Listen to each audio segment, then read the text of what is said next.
Hi friends, అందరికీ నమస్తే. Welcome to your session. ఈరోజు మనం మాట్లాడుకోబోయే topic how to control negative thoughts. Negative థాట్స్ని ఎలా కంట్రోల్ చేసుకోవాలి? యూజువల్గా మనమందరం మన లైఫ్లో జరిగే పాజిటివ్ థింగ్స్ కంటే నెగిటివ్ థింగ్స్ మీదే ఎక్కువగా ఫోకస్ పెడుతూ ఉంటాం. మన లైఫ్లో పొందిన సక్సెస్ గురించి కానీ, లేదా మనం హ్యాపీగా గడిపిన మూమెంట్స్ గురించి కానీ ఎప్పుడూ ఎక్కువగా ఆలోచించం. ఎప్పుడూ కూడా మనం ఏవైతే కోల్పోతామో, మనం అనుకున్న పనులు అనుకున్నట్టుగా జరగవో వాటి గురించి ఆలోచిస్తూ రిగ్రెట్ ఫీల్ అవుతూ బాధపడుతూ ఉంటాం. ఎందుకు అలా చేస్తాం? ఎందుకంటే ఇక్కడ మనం అర్థం చేసుకోవాల్సిన ముఖ్యమైన విషయం ఏంటంటే, మన మైండ్ యొక్క పని ఆలోచించడం. అది 24/7 ఏదో ఒక విషయం గురించి ఆలోచిస్తూనే ఉంటుంది. ఫర్ సపోజ్ మీరు మీ మైండ్కి కొన్ని ఇన్స్ట్రక్షన్స్ ఇచ్చారు, డీమార్ట్కి వెళ్ళి గ్రాసరీస్ తీసుకురమ్మని. అది ఆ డైరెక్షన్స్ని ఫాలో అవుతూ యాజ్ ఇట్ ఈజ్గా మీరు చెప్పినవన్నీ యాక్షన్స్ రూపంలో కన్వర్ట్ చేస్తుంది. అదే మీరు మీ మైండ్కి ఎటువంటి ఇన్స్ట్రక్షన్స్ ఇవ్వట్లేదు, అప్పుడు మీ మైండ్ ఖాళీగా ఉంది. ఖాళీగా ఉన్న మైండ్ ఈవిల్ థాట్స్ని అట్రాక్ట్ చేయడానికి రెడీగా ఉంటుంది. ఆ ఈవిల్ థాట్స్ దానికి ఎక్కడ దొరుకుతాయి? ఎయిదర్ పాస్ట్లో కానీ లేదా ఫ్యూచర్లో కానీ దొరుకుతాయి. 24/7 వర్క్ చేస్తూనే ఉంటుంది కాబట్టి దాన్ని అది బిజీగా ఉంచుకోవడానికి ఈ నెగిటివ్ థాట్స్ వెనకాలే మన మైండ్ పరిగెడుతూ ఉంటుంది. మన గతంలోకి వెళ్ళి పలానా టైంలో నేను ఇలా చేసి ఉండకూడదు, నేను ఎన్ని కష్టాలు పడ్డాను, ఇది ఇలా జరుగుంటే బాగుండేది అని బాధపడుతుంది. లేదా భవిష్యత్తులోకి వెళ్ళి రేపు నేను ఎలా ఉంటానో అనే అయోమయంతో ఇప్పుడే బాధపడుతూ దాని గురించి ఆలోచిస్తూ, ఇంకా ఆ ప్రాసెస్ అనేది నెవర్ ఎండింగ్ అన్నమాట. ఒకదాని తర్వాత థాట్స్ అనేవి మరొకటి వస్తూనే ఉంటాయి. అందుకే ఫ్రీ మైండ్ ఎప్పుడు నెగిటివ్ థాట్స్ వెంబటే పడుతూ ఉంటుంది. లార్డ్ కృష్ణ చెప్పినట్టు, మన గతంలో జరిగిపోయిన వేటిని మనం మార్చలేము. మన భవిష్యత్తులో జరగబోయే వాటి గురించి మనకి కొంచెం కూడా ఐడియా ఉండదు. మన చేతిలో ఉండేది ప్రస్తుతం మాత్రమే. ఆ ప్రస్తుతాన్ని మనం ఎఫిషియెంట్గా ఎలా వాడుకోవచ్చు, అలా వాడుకోవాలంటే మనం ఏం చేయాలి? మనం ప్రస్తుతాన్నే ఫోకస్ చేసి ప్రస్తుతాన్ని 100% ఎఫిషియెంట్గా యూజ్ చేసుకోవాలి అంటే, ఇప్పుడు నేను చెప్పబోయే ఒక హ్యాబిట్ని మనమందరం మన డైలీ లైఫ్లో ఇంక్లూడ్ చేసుకోవాలి. అప్పుడే మనం ఈ నెగిటివ్ థాట్స్ అన్నిటికీ చెక్ పెట్టొచ్చు. ఆ హ్యాబిట్ ఏంటో తెలుసుకోబోయే ముందు మన ఛానల్ ఎవరైనా కొత్తగా చూస్తున్నట్లయితే ఛానల్కి ఒక లైక్ చేయండి, షేర్ చేయండి, సబ్స్క్రైబ్ చేయడం మాత్రం మర్చిపోకండి. మీ విలువైన సలహాలు సూచనలు కింద కామెంట్ సెక్షన్లో మెన్షన్ చేయండి. ఎప్పుడైతే నెగిటివ్గా ఆలోచిస్తున్నామని మనకి తెలుస్తుందో అప్పుడు మన మైండ్ అనేది ఫ్రీగా ఉందని అర్థం. అది నెగిటివ్ థాట్స్ని అట్రాక్ట్ చేయడానికి రెడీగా ఉంది. అప్పుడు మనం ఏం చేయాలి అంటే, మనం ఏదైతే పని చేస్తున్నామో దాన్ని పూర్తి కాన్సన్ట్రేషన్తో చేయాలి. మనం ఎంత తెలివైన వాళ్ళమంటే ఒక చేత్తో 10 పనులు చేస్తూ ఉంటాం, సైమల్టేనియస్గా 10 పనులు చేస్తూ ఉంటాం. భోజనం చేస్తూ వేరొక దాని గురించి ఆలోచిస్తూ ఉంటాం, స్నానం చేస్తూ వేరొక దాని గురించి ఆలోచిస్తాం, టీవీ చూస్తూనే ఉంటారు కానీ వేరే దాని గురించి ఆలోచిస్తూ ఉంటారు. ఇలా ఒక పని చేస్తూ వేరొక దాని గురించి ఆలోచించడం వల్ల మనందరిలో ఇంటిగ్రేటెడ్ పర్సనాలిటీ అని ఒక బిహేవియర్ డెవలప్ అవుతుంది. ఈ ఇంటిగ్రేటెడ్ పర్సనాలిటీ డెవలప్మెంట్ వల్ల మనం ఫ్యూచర్లో చాలా చాలా ప్రాబ్లమ్స్ ఫేస్ చేయాల్సి వస్తుంది. మనం ఏదైతే పని చేస్తున్నామో అది ఎలా చేస్తున్నాము, ఎందుకు చేస్తున్నాము, ఆ పని చేయడం వల్ల మనం పొందే బెనిఫిట్స్ ఏంటి. ఫర్ ఎగ్జాంపుల్, మనం బ్రషింగ్ చేస్తున్నాం అనుకుందాం. బ్రష్ ఎలా చేయాలి? ఫుల్ కాన్సన్ట్రేషన్తో ఈచ్ టీత్ని రుద్దండి. అలాగే దేనికోసం చేస్తున్నాం? బ్రషింగ్ అనేది ఓరల్ హెల్త్ కోసం చేస్తున్నాం. ఇలా చేయడం వల్ల మనకేమైనా అడ్వాంటేజెస్ ఉన్నాయా అంటే, ఫ్యూచర్లో మన పళ్ళు అనేవి ఆరోగ్యంగా ఉంటాయి.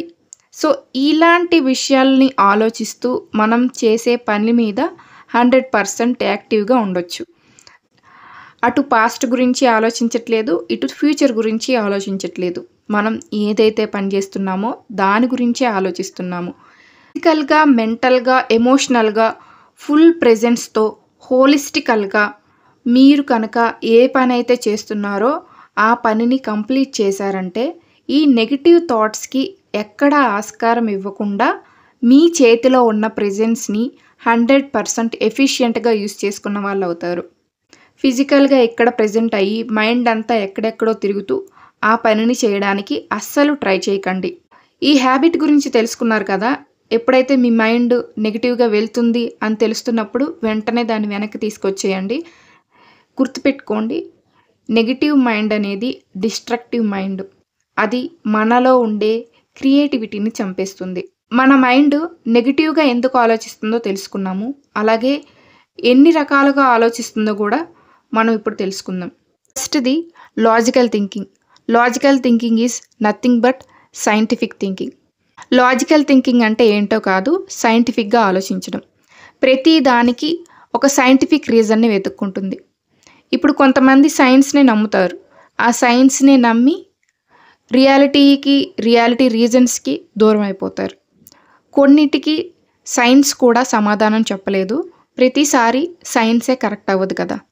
సో సైన్స్ కూడా ప్రూవ్ చేయనివి, సైన్స్కి కూడా అంతు చిక్కని రహస్యాలు చాలానే ఉన్నాయి. రెండవది అన్సైంటిఫిక్ వే, మూఢనమ్మకాలు.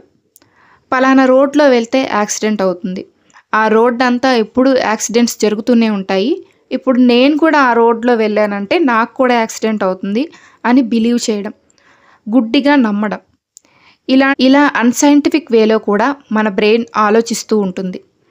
థర్డ్ది ఇమాజినరీ థింకింగ్. ఒక బెస్ట్ ఎగ్జాంపుల్ చెప్తాను, దాంతో మీకు ఈజీగా అర్థమవుతుంది. ఒక ఫ్యామిలీలో ఆడపిల్ల పుట్టింది, ఇంటికి మహాలక్ష్మి వచ్చింది అని సంతోషించకుండా వాళ్ళు ఆ ఆడపిల్లకి చదువుని ఎలా అందించాలి, పెళ్ళి ఎలా చేయాలి, కట్నం ఎలా ఇవ్వాలి అని లెక్కలేసుకుంటూ ఆ టైంలో వాళ్ళు ఆనందపడకుండా వేరే వాటి గురించి ఇమాజిన్ చేసుకుంటూ ప్రెజెంట్ వాళ్ళు హ్యాపీగా గడపాల్సిన మూమెంట్ని మిస్ చేసుకుంటున్నారు. ప్రస్తుతాన్ని యూస్ చేసుకోలేకపోతున్నారు. ఫోర్త్ది, మనం పడుకునేటప్పుడు మన సబ్కాన్షియస్ మైండ్ అనేది యాక్టివ్గా ఉంటుంది. పడుకునేటప్పుడు కూడా మనం పాజిటివ్గా ఆలోచిస్తూ పాజిటివ్ అఫర్మేషన్స్ చెప్తూ పడుకోవాలి. అప్పుడే మన బ్రెయిన్లో సబ్కాన్షియస్ మైండ్లో స్టోర్ అయ్యేది కూడా మనకి పాజిటివ్ ఇంప్రెషన్స్ వెళ్తాయి. అలా కాకుండా నెగిటివ్గా ఆలోచిస్తూ పడుకున్నారంటే ఆ నెగిటివ్ థాట్స్ కూడా మన బ్రెయిన్లో స్టోర్ అయ్యే అవకాశం ఉంటుంది. Last but not least, memory. మన బ్రెయిన్లో మన లైఫ్లో జరిగిన విషయాలన్నీ స్టోర్ అయి ఉంటాయి. బ్యాడ్ థింగ్స్, నెగిటివ్ థింగ్స్, ఇవన్నీ మనం ఏవైతే ఎక్స్పీరియన్స్ చేస్తామో అవన్నీ స్టోర్ అయి ఉంటాయి. అయితే మన లైఫ్లో ఎవరో వచ్చారు, మనల్ని మోసం చేశారు, మళ్ళీ వెళ్ళిపోయారు. అలా మోసం చేసిన వాళ్ళు మళ్ళీ మనకి ఎదురుపడినప్పుడు మన బ్రెయిన్ కరెక్ట్గా మనకు ఒక ఇంప్రెషన్స్ గుర్తు చేస్తుంది అన్నమాట. పలానా వాళ్ళ వల్ల నువ్వు మోసపోయావు, నువ్వు ఇంత బాధపడ్డావు అని మన మైండ్లో ఒక ఇంప్రెషన్ క్రియేట్ అయిపోతుంది. ఆ ఇంప్రెషన్ మన మైండ్లో స్టిక్ అయిపోయి ఉంటుంది.